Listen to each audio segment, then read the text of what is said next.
The Possession of Hollow Creek.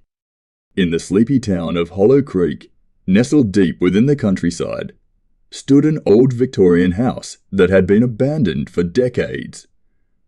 The townsfolk whispered tales of its dark history, stories of a family that had once lived there, but had vanished under mysterious circumstances. They said the house was cursed, that it was a gateway to something far more sinister than anyone could imagine. Enter Emma and Jack Thompson, a young couple searching for a quiet place to start their family. They were drawn to the house, captivated by its eerie beauty and the allure of a fresh start. Despite the warnings from the townspeople, they bought the house, dismissing the stories as nothing more than local superstition. The first few weeks were peaceful. Emma spent her days renovating the house while Jack worked in town. But as they settled in, strange occurrences began to unfold. It started with small things, doors creaking open on their own, cold drafts sweeping through rooms with no apparent source, and the feeling of being watched. One night, as Emma was unpacking boxes in the attic, she discovered an old, dusty chest hidden in the corner.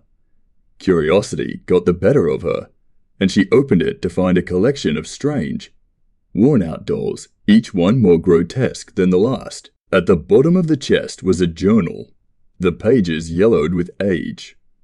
The entries were written by the previous owner of the house, a woman named Margaret, who described the slow descent of her family into madness.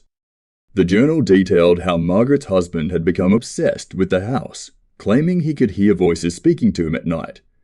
Their children began seeing shadowy figures lurking in the corners, and Margaret herself had vivid nightmares of a malevolent entity that called itself Phantom. The final entry was a frantic scrawl, begging for help, and warning that the house was alive with something ancient and evil.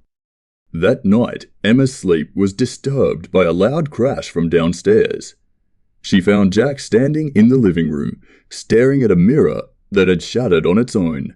His eyes were vacant, his expression twisted into something unrecognizable. When she tried to reach out to him, he suddenly turned to her with a sneer, his voice deep and guttural as he whispered, "It's not your home anymore."